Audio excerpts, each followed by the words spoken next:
What's going on, y'all? This is Mike with another honest movie review. Now, this is my first video back in a long time. I've only done a couple of these. I've only got like 2 or 3 videos on my channel. My channel used to be called The Ranger Mike Show. I did a lot of like stuff with, audio visual stuff. But then I started doing movie reviews a couple years ago now. That's why this channel has now moved to honest movie reviews. I don't have time to do the other stuff. And to be honest, this isn't what I do full time. Full time, I'm a touring musician. I sing and play guitar in a touring country band called The Rangers. We play all original honky-tonk country rock. Loving it. Our career and music is just booming. We have a new album coming out February 27th. Follow us on Bands in Town, Facebook, Instagram, at The Rangers Band, where we'll see when we'll be in a city near you. We'd love to see you. But I love movies, so this is something that I'm going to be doing on the side here. When I go and see a movie, I'll come in and record a video and kind of talk about it. Make sure to go follow us so we can play music for you at some point. Anyways, for those of you new to what we do here, this is how I'm going to start breaking this down. I'm going to do a little section at the beginning of why I think you should see or not see the movie, give it the pros and cons, very, very quick. I'm not going to do any spoilers. And then we're going to say, if you haven't seen it, go see it, and then come back and watch the second part of this video after you've seen it, and I'll go into the details and everything. So you get an idea and so you understand how I'm rating this, I'm going to give you my top 5 favorite movies so you can understand my style of movie. Number 1 is Dunkirk. Number 2 is 1917. Number 3 is Mad Max Fury Road. Number 4 is Amadeus. And number 5 is Hero with Jet Li, followed closely by Unforgiven, True Grit, or Brother Where Art Thou. So if you've seen those movies, you know my vibe. I'm kind of spoiled on good soundtrack, great cinematography, and intense, dark movies. That being said, let's get into Avatar: Fire and Ash. Now here's the thing with Avatar. They're long movies. It's like a commitment. It's kind of like, I'm not comparing them story and movie-wise, but time commitment-wise, it's kind of like a Lord of the Rings or Star Wars type deal where you got to commit quite a bit of time if you're going to watch it. Because if you have not seen Avatar 1 or 2 Way of Water, you should not go see Fire and Ash. It's not one you can just jump into as the third movie. You've got to have the story before it. The only reason I went and saw Fire and Ash is because I thought it looked so good. So what I did was I said, all right, I haven't watched these all the way through and given them the time of day. I'm going to watch the other 2. So I started with Avatar 1. Very much enjoyed it. I hadn't seen it in years. Then I watched Way of Water. Now, funny thing about Way of Water, I walked out of the movie theater. I was so bored when I saw it in 2022, but I hadn't watched Avatar 1 previous, and I wasn't as invested in the story. I didn't really care about what was going on. This time, rewatched it on Christmas Eve. I'm recording this on New Year's Day 2026, so Happy New Year. But I enjoyed Way of Water very much. That one's quite slow. In the middle, it's kind of a slog to get through. This isn't about Way of Water. Just to get that out of the way, I did watch through great battle sequences, all that, so that I could get to Fire and Ash. And that's what brings us to today, what we're talking about. Fire and Ash, in my opinion, is the best out of all 3 Avatars. A lot of people are critical, if you've read other reviews or watched other reviews, people are very critical that the story is the same and the visual effects are great, but the story is the same and it feels rehashed, whatever, from the second one. And that is because what a lot of people don't realize is that this movie was basically subsequently shot from Way of Water. And by that, what I mean is Cameron filmed Way of Water and then Fire and Ash immediately after. So I think maybe it was an advertising problem, because I would say Fire and Ash is basically Way of Water Part 2, but it's better. It's like a lot more action.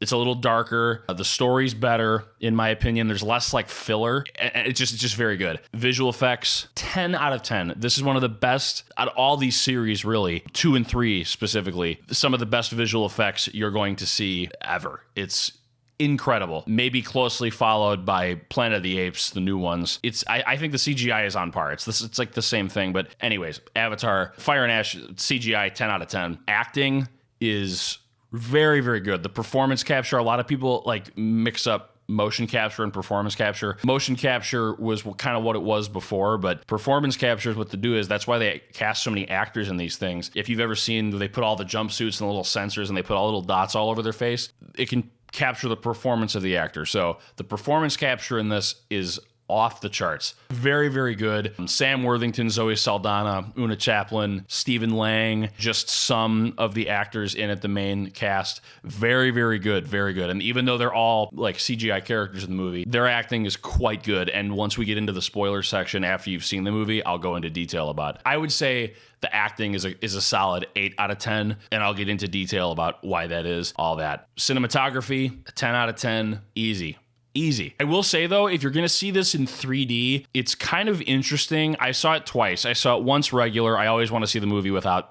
I haven't seen a 3D movie in years. The first 3D movie I've seen in many years. It was still very good, very entertaining, but when you see it in 3D, it's not like the old days where they have effects like flying out at you. It's not like the theme park 3D. It adds depth to the screen, but with Avatar, and it did this with Way of Water, it switches from high frame rate to back to like 30 frames or 24 frames, whatever they shoot in, which is probably what most movies are in, like when you watch it on a regular TV, versus like a super high frame. The Hobbit did that, but The Hobbit, the whole movie was in high frame rate. This switches back and forth pretty randomly. So if you're going to see it in 3D, just be prepared for that. Anyways, cinematography, off the wall. The writing and the story, maybe 6, 7. There's certain, obviously, it's kind of this way with a lot of James Cameron movies, mostly the Avatars I'm kind of talking about. There's certain things where there's certain lines where I'm just like, yeah, didn't need to be there. It didn't work for the scene, whatever. So there's that. One of the things I'm going to dock it on a little bit is its soundtrack, though. The soundtrack, I'm obviously a musician, and I enjoy soundtrack very much, especially big dramatic soundtracks, not just filler music, not just music that fills the background of a scene. I'd give this probably a 6. I was gonna give it a 4 for soundtrack, but that was only after the first viewing of it. I went and saw it a second time, and I really was paying attention to the music this time. And there are certain cues, and I was like, okay, that's better, that's good. I didn't really pick up on that the first time. Obviously, when you see a movie for the first time, you're trying to like take everything in, especially a movie with Avatar. This movie is 3 hours and 17 minutes. It's the longest one. I happen to like long movies, so that's just me, but it's a lot to take in on the first viewing. So seeing it a second or even a third time really allows you to pick up all the details. And for me doing a review like this, it's important that I see it. I may even go see it a third time just so I can enjoy it. When I went and saw it just the other day, it was more so to pick up details to do this review. So overall, I'm going to give this movie 7.5 out of 10. Just because of all that stuff. I'm not going to get into a big comparison game right now of other movies because I'm just trying to talk about this movie specifically. But 7.5 out of 10. Do not see this movie if you have not seen the other Avatars. Otherwise, you won't get what is going on. You won't get it. If you haven't watched the first one, go watch the first one.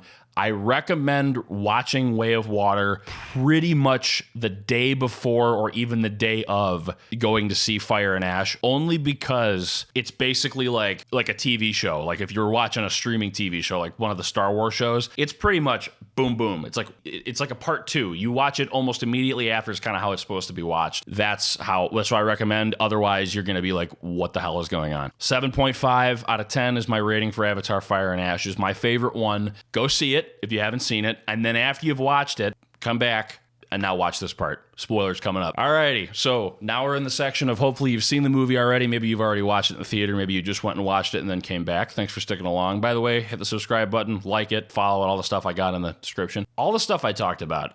There's obviously, I kind of touched on a lot of it now that you've seen it. By the way, you feel free to agree or disagree with me. Put it in the comments. There's no right or wrong answers on it. If you like the movie, great. If you hate it, no problem. I'm going to tell you why I liked it and why it was my favorite. I'm going to start with talking about the acting, really, the performance capture, because the visual effects and the cinematography kind of go without saying that it's good. I think everybody I've talked to, even people who aren't a fan of the movie, will admit, yeah, it's crazy good. Like, it's a spectacle. That I'm not really going to touch on as much. Obviously, it's some of the best you're going to see, hands down anywhere, some of the best you're going to see. There's 3 particular scenes that I want to touch on that I think are great character moments and just acted and even written very well. And these may be a little out of order, as obviously it's a long movie, so I'm trying to remember all this, and I didn't take notes. I did 2 other videos before this, I reviewed Shin Godzilla and a movie called The Creator. As I did with those 2, this is very stream of consciousness. This isn't like written down. I don't really have a script. I'm just kind of going off the dome, as they would say. 3 scenes in particular that I want to really touch on that I thought were absolutely phenomenal. The first being when Jake Sully and Neytiri, when he's talking to her, she's harboring all this resentment against Spider, who's the human kid, because she hates the pink skin. She calls them humans. She doesn't like humans. I mean, in the movie, they've caused a lot of problems to her. She's very hateful. Jake is kind of like, hey, I'm a human on the inside too here, you know, like what's going on? And so there's this dialogue between them where she is not letting go of this. And it's just so like all of her pain from all the loss she suffered. They lost their son in Way of Water. And then he's kind of telling her like, so what, you hate me too? You gave everything up for a pink skin before. You scared of your own kids? You think your own kids are failure with their little alien hands, he says, because the Na'vi only have the 3 fingers and the thumb, whereas the hybrid kids and Jake Sully have the full human hand because they're part human or whatever. She's, yes, I do hate them. And he says, well, do you hate me too? And then she has to walk away. I'm not doing it justice. Obviously, you just saw the movie for yourself, or you have seen it already. That scene is super well acted. It's super impactful. It's written well, and you can feel the pain and just from Jake Sully, because he feels like he's failed all this stuff. He doesn't know what to do because his one son's mad at him, and there's all these other things. He feels like he can't do anything right, and then his wife is like all mad about this stuff too. That's the first scene. Very well done. Performance capture is just on point. You can really get, the actors did a phenomenal job with that. The second scene, which is pretty much probably the most talked about, it's probably the most famous scene from the movie and will be one of the most famous scenes from the movie, is the scene with Quaritch and Varang when he brings her all the guns and wants to show her how to use, so that he can basically get all the Ash tribe on their side to like work against Sully. When he gets to her camp, he's basically like, as they were saying, as my brother said, he went there to rizz her up, basically. This is our last ditch effort. I'm gonna try to, you know. She's like unfazed. Like, yeah, she's like, what are you gonna do to me? Nothing. I thought it was so cool how she says, oh, you won't be killing anybody. And he goes, all right. And he does the comms. He tells his buddy, drop this one. And then takes him out. It's just really, really well done. So then she says, all right. So she brings him into the tent, whatever. She's thinking at this point, like, oh yeah, whatever. I've got this guy. Like, kind of, you know, being sultry with him, but she puts this like weird cocaine stuff in his nose and he gets all like high or whatever. His willpower is still there enough to where she's, you know, trying to seduce him or whatever she's doing. And he basically, like, that dialogue of him telling her what she needs. She's basically like, oh yeah, what could you do for me? And then he tells her, and you can see her face change. Oh, wait a minute. Maybe I like this guy. Because then what he tells her is, you need an equal, and I'll give you guns and comms and all this stuff. And then he shows her how to use the flamethrower, and that whole scene, the dialogue between both of them. And actually, it's funny. I read something. I don't know how accurate this is. The editors for the movie were going to cut half of that dialogue, if not most of it. And James Cameron told them, you cut that, you're fired. He said that needs to be in the movie. And it was, and that is the best scene. In my opinion, that's the best scene of dialogue and character building. It's just so well done. That is where I'm going to give some soundtrack points, because the Ash Tribe, they have a unique theme. Whenever they're on screen and their cinematography, it feels a lot like Dawn of the Planet of the Apes. Koba he's the evil ape and he takes over, and just kind of the way the scenes are shot with them is what that reminds me of. But just that whole scene of dialogue, him showing her how to use the flamethrower and the guns and them getting all involved with that, and she brings him in to seal the deal, if you know what I mean. That whole scene was just very well done. And then the dichotomy of those two characters together in the movie it's just great the whole way through. And obviously then Quaritch, you know, having his relationship with his son, he loves his son deep down, but he's still like a bad guy. You know, Varang is bad deep down, but I think she also may have a good arc at some point. The third scene I want to talk about, after Neytiri, after she goes and rescues Jake and Spider from the RDA facility, Jake Sully says, yeah, you're right, actually. I think it's best we kill him, because now that he can breathe, he has this mycelium or whatever inside of him that's keeping him alive. He's like, hey, we can't let the RDA re-engineer this. So he takes him out into the forest. He's gonna kill him. And Neytiri is already, you can tell, she's like, wait a minute, but I mean, he saved your life. And Jake's like, no. we have to do this. And so he takes him back there, and you can tell she's struggling with it big. This again, just a testament to the performance capture. As Jake takes Spider back into the forest, he's like, what are we doing? What are we doing? And then he says, just don't move. And then Jake is like praying to Awa, which is like their mother goddess or whatever, like, guide my blade, all this. And then the Spider's like, hey, you don't have to do this. Then he starts to accept it. Like, listen, I get it. I have to go now. He says, do you still love me? And Jake says, with all my heart. Obviously, I'm not an actor. I'm not trying to do it justice. I'm just telling you the lines.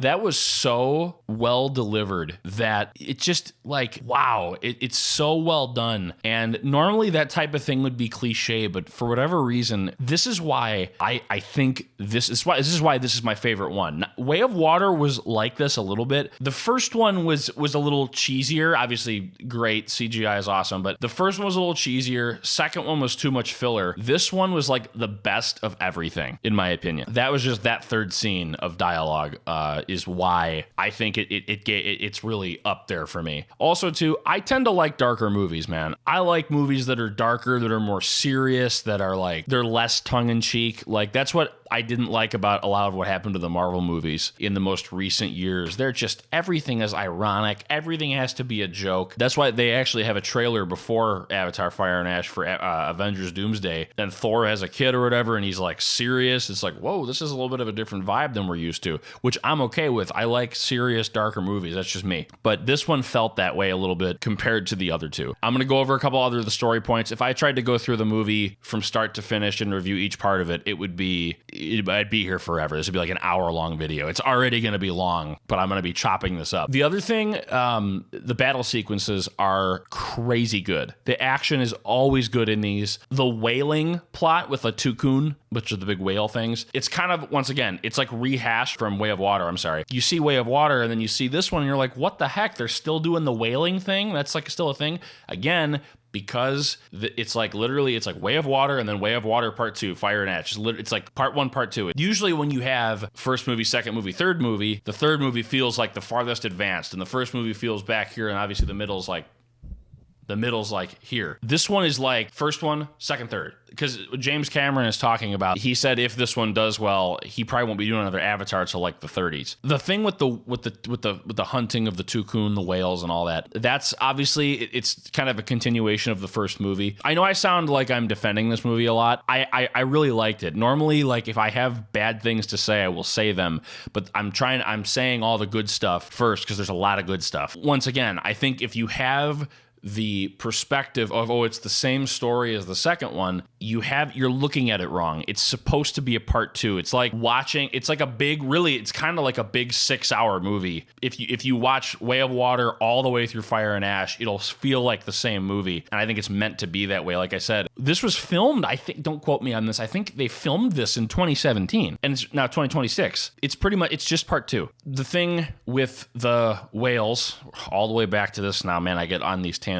It's not the main part of the story. Obviously, I care less about that in the story than I do what's going on with Jake Sully and his family and Quaritch and Varang and these characters and their issues and their conflicts. I care more about that than I do the human RDA people trying to take over, because obviously, you've seen it. There's this stuff that the whales have in their, I don't know if it's like their spinal fluid or something. I forget what it's called, but it's like worth tons of money. It's like anti-aging for humans. So I care less about that. I know there was really in the first 2, there was kind of more of a vibe towards like kind of the environmentalism thing. Not like super strong, maybe in the first one more, less in the second one. It's hardly there in this third one, which I like. I'm not about trying to push a bunch of agendas with movies. Like, just give us a movie and let us watch it and let's have a good time, This one, I cared less about that storyline, although it was done tactfully. I thought it was kind of bizarre how the Tukun, the whales, how they like can talk and communicate with the Na'vi with like sign language, and the Na'vi can understand their weird, whale language and stuff. But that's just a side thing. It's part of the story. It's not like a big deal. I'm getting nitpicky now. The battle sequence at the end where the Tukun all rise up and they all fight the RDA, that's really well done. Visual spectacle. It's awesome. All the stuff with Kiri, I think her name is. It's the daughter played by Sigourney Weaver. Her story arc's kind of cool because she's almost like a mystic. Like she's like in tune with their goddess or whatever, and she can like control the environments. That's kind of like cool powers they gave her. You come to find out she's a clone, and she was kind of upset about that, and they kind of like told her or whatever. Again, lots to go into with this movie. I'm just kind of telling you my highlights of it and what I liked about it. If I were here going through it kind of scene by scene, this would be like an hour and a half video, dude. This would be crazy. I'm giving you the general overview, my honest thoughts on it. The soundtrack, here's the thing. As I said kind of in the beginning in the non-spoiler section, I'm a musician. Soundtrack is something that I'm very conscious of it. Christopher Nolan and Hans Zimmer, when they team up, that type of stuff is like Hans Zimmer with Christopher Nolan cinematography is just incredible stuff. That's why I'm kind of spoiled on that, honestly, because Nolan's my favorite director. Zimmer's my favorite composer. That's like my standard. A lot of people just watch movies to watch and they don't pay attention to that stuff, and that's great. That's fine. No problem at all. Me, I'm almost cursed with that. So I'm overcritical. So maybe you're going to disagree with me on this. Maybe you're like, hey, I thought the soundtrack was beautiful and amazing. That's fine. It's great music. Don't get me wrong. These soundtracks, it's not like the music's bad. It's just, does it serve the movie? Does it serve the scene? Is it big? Is it epic? Does it feel big? Sometimes, a lot of the time in this movie, the soundtrack just kind of felt like it filled space. It's just there. Again, the exceptions are when you've got the Ash Clan. They kind of have this wild, rhythmic sounding motif to their soundtrack, and it kind of replays every time it deals with Varang or it deals with the tribe themselves. Like, especially when they first hit the big jellyfish creature flying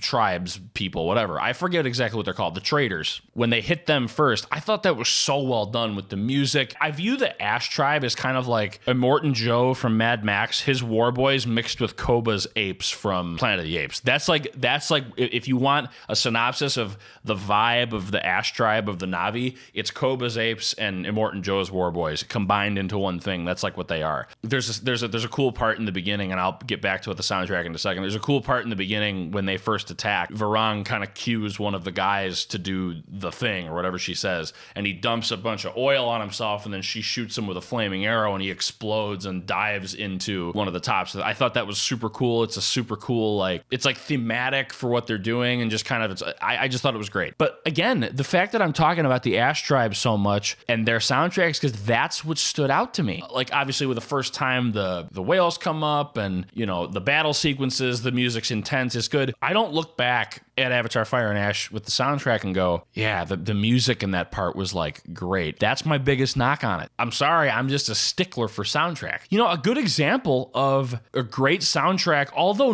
maybe not like regarded as the best soundtrack composers of all time, but a soundtrack that's very memorable. It's more of a modern soundtrack. It doesn't have the Hans Zimmer or the John Williams treatment, but is Godzilla from 2014. That soundtrack is memorable and it's good. Although it's not like beautifully composed, almost orchestral type deal, Avatar has some of that. It just felt like it filled space sometimes. That's like my biggest knock on this movie. And normally I'm not like that, man. I didn't think I was going to come into this movie and have as little to complain about. I thought I was going to be like, okay, I like this, but I don't like this. I liked most of it. That's why I give it a 7.5, and the reason it doesn't get up to an 8 or 9, again, some of the writing was a little, there's like a particular, like if they throw a random, just kind of like funny line in there in a scene that doesn't really need it. That's kind of a trope that happens in a lot of these movies, all three of them actually. Sometimes it's funny, sometimes it's tasteful, sometimes it's not. And then the soundtrack, obviously, that deducts some points from it. It only deducts points because it's a personal thing for me. Based on my